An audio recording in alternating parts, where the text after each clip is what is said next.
I saw like this hard selling that just wasn't done in the way that actually grabbed attention and never differentiated products from one another. You could look at one to the next and they all solve for the same thing.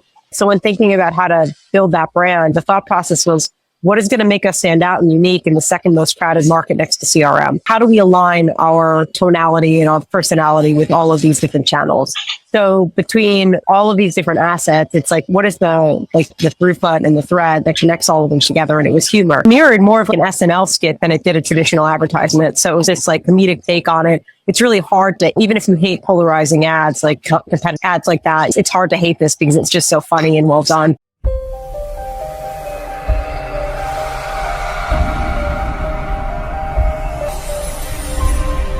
All right. Excited to have Melissa Rosenthal on the show today. She is the CMO at Insight Timer and former Chief Creative Officer at ClickUp, where she grew revenue from 0 to 6 million in 5 years using unconventional B2B playbooks and being hyper-focused on building a best-in-class brand.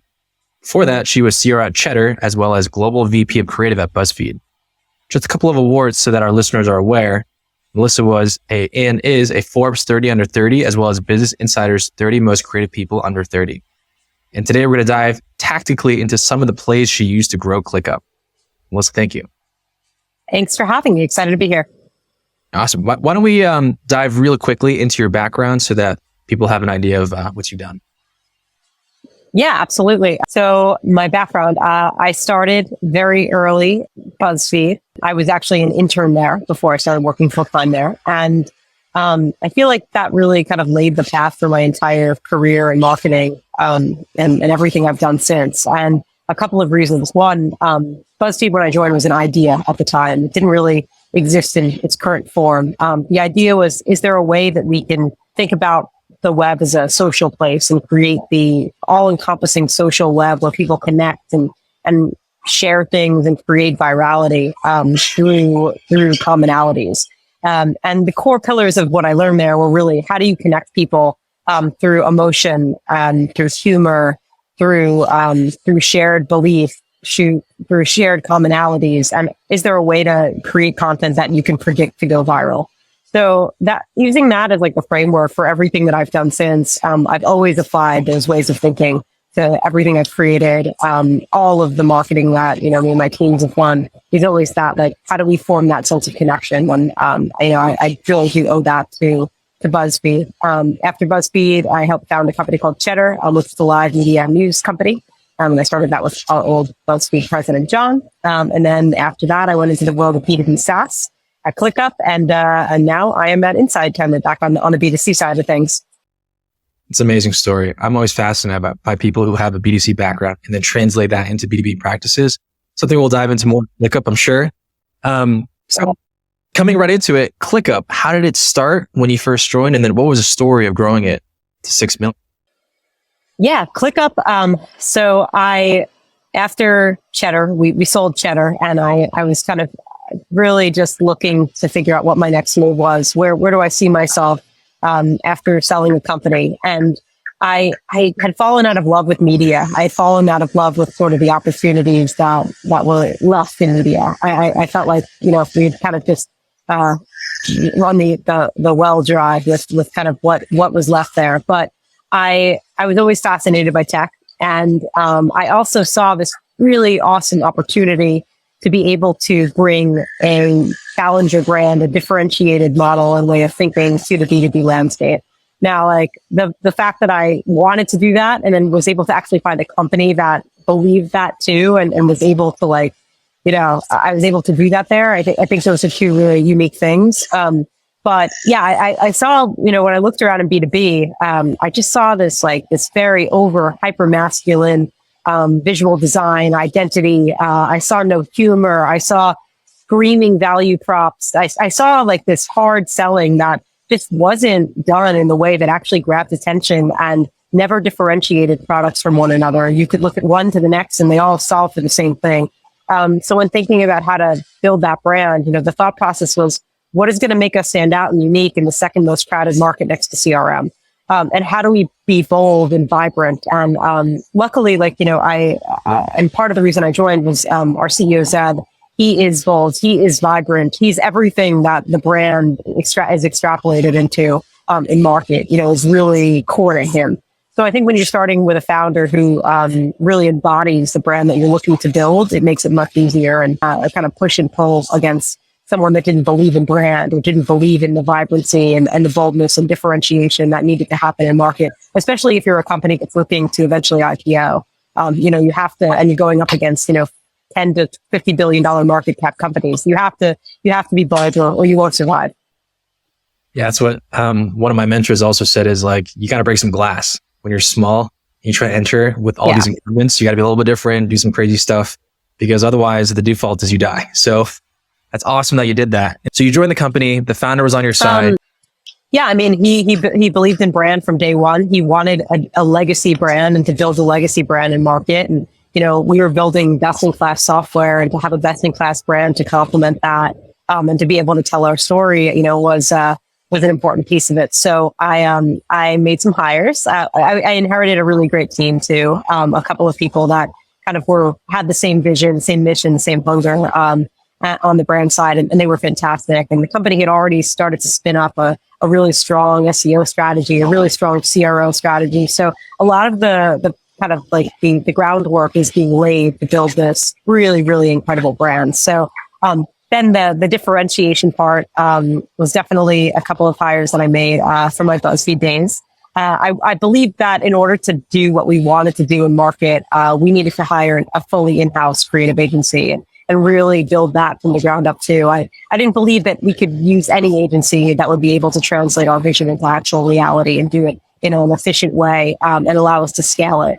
I don't know. I don't love agencies. I don't love working with agencies. I think there's a push and pull with agencies that you just can't get the same output and the same excellence out of them that you would within building your own team in-house. Major brands, I'm sure they complement each other if you're McDonald's or whoever, where you need to have both. But for us, the vision was we want to do this well and we want to do this right, and we're going to build our own team. So I hired a full production agency. I built that from a lot of the amazing people that I worked with at Buzzfeed. So not only is do the ideas and the kind of like the vision come from that area of how do we Buzzfeedify like B2B SaaS. I hired a lot of the people that I worked with there to build a lot of the creative and to be able to infuse every touch point that a consumer and buyer would potentially have with us with that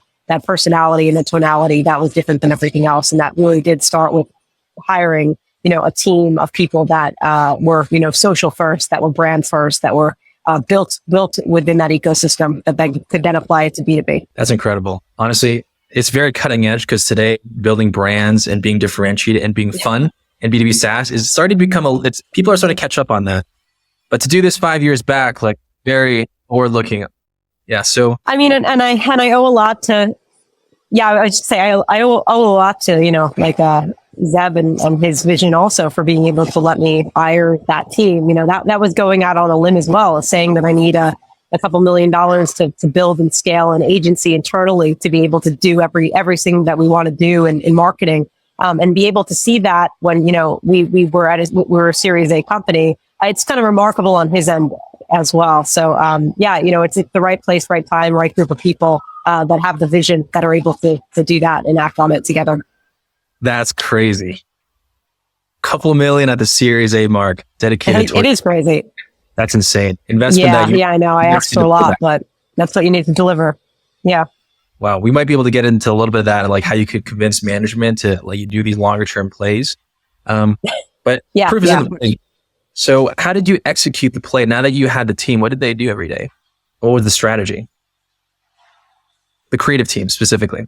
Of course, it's like building a visual identity. It's building a feeling. It's building emotion for every single thing that you do. So we started to evaluate what are the assets that we come out with regularly. Our tutorial videos, our product release videos, we were going to be scaling up paid advertising on YouTube, and OTT was now, a big channel for being able to show efficiency and scale. So thinking about like all of the places that we would play, how do we align our tonality and our personality with all of these different channels? So between, all of these different assets, it's like, what is the throughput and the thread that connects all of them together? And it was humor. So from everything from our copy to our visual design, it's boldness, it's vibrancy, and it's humor. And if those three things kind of come across, then our brand stands strong. And then everything else, can be much more tied to the specific buyer and use case that you're going after, the ICP. But from a holistic level, we didn't really differentiate between, consumer marketing and enterprise marketing. It's like, let's have our brand holistically feel like this in market. Let's have it be humorous. Let's have it be bold and vibrant. And then everything else can kind of stretch out from there, and expand and be extrapolated into the ICP specific, value props and pain points that we needed to come across. And we separated things out that way. But when we think about brand, holistically, how do you appear in market? So that's a little bit about how we thought about it. So, everything was created in-house. It was every single asset that you can imagine. We would create songs. We hired a rapper. We did a lot of things that would really make us stand out. We had the best motion graphics team. So every feature release had a song about the feature. Thinking about inspired by like HBO and audio identity. Like, what does it mean to have an audio identity? And instead of just releasing a feature, how about we release a feature with a catchy jingle with vibrant popping sounds and visuals, and like, what does that look like? So really just putting a lot of thought into small decisions that eventually impact, a broader strategy. That's awesome. So now that you've had all these different mediums of delivering your message and then making it vibrant, making it unique, what I've always heard is that if content at the end of the day, no matter how vibrant, how catchy it is, if it doesn't turn into pipeline, then it doesn't really help. And so there's this thinking that like every content that's produced in some way drives them through the buyer journey. So I'm just curious how you made those micro decisions. Like, how do I know what content to produce? In what frame? How do I? Yeah, I think there's like holistically our core ICPs that we're going after. When we're creating performance marketing ads, like, those both, my belief system was that they can build brand, but also drive pipeline. And thinking about how we speak to that ICP and still that humorous tone, that vibrant tone, what does that look like? So all of a sudden you have your brand established, you have your personality of your brand established, and then it trickles down to those specific ICPs. So for example, we would do a lot of research on Reddit, a lot of what are software developers struggling with the most, and then turning those into humorous comedic frameworks to solve for their pain points. So effectively, you're able to just spin everything into the tonality of what your brand would sound like, what it would say, how it would look. That's sort of how we would approach it. Project managers are constantly struggling with X, Y, and Z. So we're going to create a humorous take and a humorous tone on that.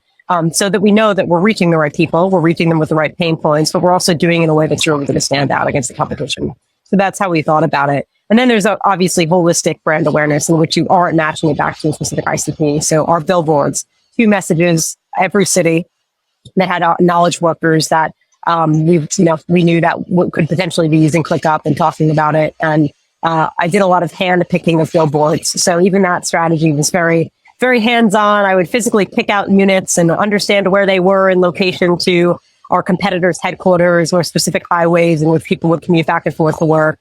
But more broadly, the brand messaging on that was one app to replace them all. It's going to make you look up what that is, even if you have no idea, and save one day every week guaranteed, a promise, a value prop, a message that, maybe people have a problem with. I think that the best thing that you can do without a phone is be a little bit controversial and make people look you up, make them do a double take, make them talk about it, whether it's positive or negative. But then you've done your job. So there's that higher level of how everything sounds, everything looks and feels. And then there's the high level positioning messaging, what you want to do in market when you're doing out of home. And then obviously kind of calling that down to then buyer specific ICP type content. So it seems like you really covered the entire funnel from very top awareness of them driving by in a car and seeing your billboard all the way to their ads, emails, and everything being brand aligned. Yeah. I promised our sales team day one that we would always have a seat at the table. And I think, that's what I delivered on. We will never be in a conversation where someone will bring up, why is ClickUp not here? Yeah, it's fantastic. And How about the actual the ideas of what campaigns to run? How does that get generated? Yeah. And then do you have a process? That's a great question. I mean, at a startup, they come from all over. They come from our product marketing team. They come from our brand team. They come from our CEO. I would say one of the most interesting campaigns that we ran was, I don't know if you're familiar with it, but it was a campaign that we ran against Jira. And it was very polarizing. It was very reminiscent of the Mac versus PC ads from the 90s. And we decided to do it for a couple of reasons. One, because we were winning such a consistent amount of deals. And we were able, we're looking at some of the gong information in the chorus. And in every deal, we were winning over Jira for a bunch of specific reasons. And we were like, well, if we can win on a hand-to-hand combat level, we should do a broader campaign against some of the things that people are struggling with Jira. And we also learned a lot of the kind of future things that Jira was about to do. They were about to sunset their on-prem. A lot of people weren't happy with that. It wasn't I think it wasn't really available. The knowledge wasn't broadly available yet. It was just kind of on a basis of people finding out that this was going to happen. But future prospect Jira buyers didn't know about it. So we just felt like it was the right time to really attack our competition and go after them. Obviously, it was a pretty polarizing campaign. But if you're going to go after a competitor, you're going to punch up, pick the $100 billion market cap company, right? So we went after them pretty hard. We created a series of ads that we ran pretty heavily, with heavily budgeted against YouTube and OTT, and they were about firing Jira because of the reasons why Jira was, failing at work, and a lot of these really comedic ways of kind of representing the challenges that people were facing dealing with Jira. And yeah, I mean, it went really well. We were talked about in developer communities. The ads came up time and time again in discussions. We saw the last touch attribution through some of the channels that we pushed them on, but it was effectively, a really, really successful campaign. And that came from a mix of our sales team and our product marketing team and our brand team. So, it's a combination. Good ideas can come from anywhere. And I think if you have the data pipeline and infrastructure to be able to support constant data flow, data can produce a lot of really great ideas depending upon where you look. Can we go dive into the actual production of those ads that you put on YouTube? I'm assuming it's people walking around, and then you had a cast, you had to have a script, all that stuff, like from beginning to end. Well, the first one we created, I'll talk about that one because it's my favorite. We wanted to do something where the first ad we came out with would mirror a framework that people were actually used to seeing already. So we chose the pharmaceutical ad framework because it's just so recognizable. When you look up and you see a pharma ad, you know it's a pharma ad. You know exactly what's going to happen. They're going to present, sad people walking around, putting their heads in the ground, and then all of a sudden, the drug pops up and they're playing in fields with flowers and running around with puppies. And the fact that was like such a universally known framework for an advertisement, we decided to just copy that. So we called it a beta tool. And, the pain and the consequences of using Jira were just horrible. They resulted in sadness and underperformance at work. And then once we introduced a beta tool, which was ClickUp, everyone is happy and they're high-fiving and getting work done. And it was just really great. It mirrored more of like an SNL skit than it did a traditional advertisement. So it was sort of this like comedic take on it. It's really hard to, even if you hate polarizing ads, like competitor ads like that, it's hard to hate this because it's just so funny and well done.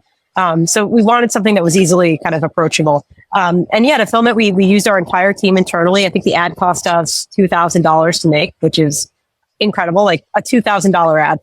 And that was, the investment that we had, from all the entire team that we had created and had in house. But we used all of our actors were employees. We filmed at our headquarters. We filmed at one of our colleagues' apartment buildings. We filmed at public beaches, so no permits needed.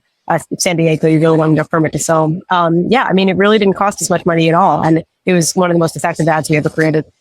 And the reason for that is because you already had a production team. Something of that production quality has got to be at least like $15,000 to $20,000 if you were to go with an agency. Yeah. So knowing that, like that was sort of the vision into the future. It's like, if we're going to be creating always on campaigns and constantly creating new assets, are we going to spend $50,000 to $100,000 a piece? That makes zero sense, especially if you're going to scale your production, if you're going to scale your ad creation. So, being able to create hundreds of ads for $2,000 a piece, our bill is 500K, where first it would be a couple million to work with an agency, but where they're paid on retainer and you're paying them hourly for delivery, for deliverables and work that you may not even use. It just doesn't make sense. So yeah, I mean, that's the bet that we took that eventually paid off, especially within the ability to do it efficiently at the scale and also create really unique stuff that I just don't think we would have been able to do if we didn't do it in-house. Can we talk about the ROI of that? Is there any kind of quantitative metrics we can point back to for a $2,000 investment? I mean, I would say like even the deals that specifically pointed to that ad as a reason why we were being evaluated was, $500,000 to $1 million just in pipeline on that, outside of the attribution that they were able to track back to on YouTube and OTT. So, I mean, we made sure that within the CRM that we had everyone that was in our sales team be able to track the ads back if they were mentioned, if they were referenced in any sort of a conversation, and we saw it a million times. I mean, some of the ads and some of the reasons, like, we saw the Jira ad, and we even hired people based on that ad from Atlassian, which is really awesome. It went viral at the company, and a couple of people emailed us and said, I kind of want to work for this company. So, our best product marketer we hired from Atlassian because of that ad. So it definitely paid itself in dividends in terms of deal size pipeline, and then also internal hires that we were able to make off of that for 2K. Oh my gosh, the damage that was done to your competitors and overall boost of the business goes far beyond even the pipeline produced. Yeah. And the other, so we were on a kind of a kick with that. And, I think Atlassian was a little upset with us, and they did this thing, which I can't believe they did, but, at their conference about 2 months later, they called us out on stage. Their chief product officer called us out on stage, and he referenced a lot of our billboards and he made fun of them. And he stated our tagline over and over and over again. And being the Buzzfeed brain that our team was, we said, well, we're going to create a remix out of this. So we took all of his speaking points and we created a song in real time, and we put the song behind it, and we remixed his speech into an ad for ClickUp. And then we got that up and running in an hour. And by the time people were leaving the conference, we were flooding their feeds with this ad of their chief product officer effectively creating an advertisement for us. And we had our entire team share it out separately on LinkedIn so that if one person got a cease and desist order, it wouldn't affect the entire push. So one person got it, and they weren't able to make us take it down. But it's like, that was free. That took an hour of time to do, and it was really effective. I got a ton of emails from people at Atlassian, and they were like, please don't tell anyone that I sent you this email, but that was amazing. I think they appreciated it too. It was really hard not to laugh. Yeah, this is what happens when you bring a troll team over into B2B SaaS, a very serious industry. Then magic can happen like this. I wanted to. Yeah, you just have to have it's the way of thinking, it's so embedded in the team that we created, the way that we were able to just, reflex onto things that were happening in culture and newsjack. We then went on to do a ton of campaigns on AI and newsjacking.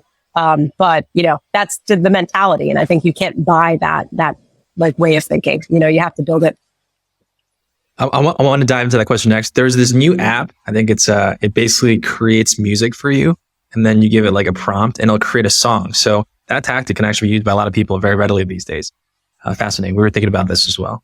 So given we're talking about creating viral content, how do you think about creating content that can expand reach and go viral? And how do you, for this video, for example, what's your way of getting it in the hands of as many people as possible? Yeah, I mean, for a company we had 1,200 employees that are all equally invested. They love your brand marketing. They feel like they're along for the ride. You're hiring, and this matters a lot, but you're hiring a lot of people that are brought in by your marketing. If you're very out there with your brand, people are coming in because they want to work for that brand. Of course, they think the product is great, but they want to work for that brand. It's always the fact that brands are cool. You want to work at a place because they have a great brand. And they have brand authority. So a lot of the people that we brought in love the brand already. Were eager to help and shape it. And they loved everything we were producing. So we'd often have the entire company share something out. And when you think about the expansive networks of people within our 1,200 person organization who come from, the Atlassians, who come from the Mondays, who come from all of our competitors or some of, the biggest SaaS companies on the market or in private markets. The manpower that we had that was able to boost kind of a collective virality, even outside of paid channels, was pretty remarkable. So, it was a part of our strategy was whenever we would create something, we would have all of our employees share it on LinkedIn, on their social channels. And that was one way of creating virality. But, a lot of the videos were so viral inherently and just the way that they were, that what we found was a lot of people were ripping them off of YouTube from the paid ad and actually creating sub channels and hosting them on those channels. So one day I did a search for one of our Jira ads and I saw like 5 other channels that were hosting it where it had hundreds of thousands of views. And I'm like, oh, we're not baking this into the reach or organic, tracking of this ad. It's like we're looking at last touch attribution on our paid ad, but we're not looking at the hundreds of thousands of views that it has organically. So, there's a lot of ways that, like, if you're creating something that has the potential to go viral, it's going viral in many ways. We'd see the ad circulating on Reddit. We'd see the ad in other places on the internet. So, you can kind of feel the virality when it's in different pockets. It's being spoken about, especially if you're targeting developers, and everywhere developers are, they're talking about this ad. That's sort of when you can have mainstream virality, and then niche virality. Got it. I mean, it probably comes down to very high quality content as well. But sounds like share on social. Yeah, for sure. Do paid ads, get it? That's going to be like the genesis of it. And then it kind of snowballs from there, depending on how viral the content actually is. It'll be shared and cross-shared and posted in communities. Yeah, the content has to be good. I mean, that's really like, you can do whatever you want and create an entire holistic campaign that involves influencers and every muscle you have. But if the content in itself doesn't have the ability to go viral on its own because of how outlandish it is, how crazy it is, differentiated it is, then it won't work anyway. So it really does come down to the message, the content, how it's presented, how creative you can be. Last question. Any advice on people if they wanted to create viral content that's quality? Yeah, definitely. I would say things are getting cheaper. It's cheaper now to be able to create something really high quality. If you can invest in a small production team to start and be able to prove that model out, and then eventually you'll be able to scale it. But the biggest inspiration for us when we were thinking of ideas too was a lot of newsjacking. Like thinking about what our ICPs were talking about, what the pain points were, what they were frustrated with, what we were seeing coming up in the news, that we could both take advantage of the timeliness of it because everyone was talking about it, and then also could relate it back to different ICPs through versioning. So, the frustration of meetings, how many meetings we're in, how much those meetings cost. We saw a study come out about like the average of cost per meeting. And then we created this very humorous video about the types of people in these meetings and how much money it would cost per person in the meeting holistically. And that kind of went viral on its own too. So thinking about like what's relevant to your target buyers, that can also touch on timeliness, that can also potentially go viral. And then you kind of have this trifecta of more ammo. You're talking about something that's already being talked about, but sort of puts you in another bucket already. And then if it's a pain point to millions of people, like puts you in that kind of second caliber. And if the content is really great, then, obviously it has the ability to be amplified too. It's the perfect storm. It sounds so easy, but there's so many things happening here that becomes probably second nature for you guys. But it is fantastic learning about this stuff. I learned a lot. I'm going to be using some of these strategies for the videos that we create. I'm sure our viewers will too. How can people find out more about you? Well, connect with me on LinkedIn. I'm pretty easy to find, and I love meeting new people and connecting on ideas. So find me on LinkedIn. Awesome. Please connect with Melissa on LinkedIn and then check out ClickUp's content. I think you guys are going to get a lot out of it. Thank you so much. Thanks for having me.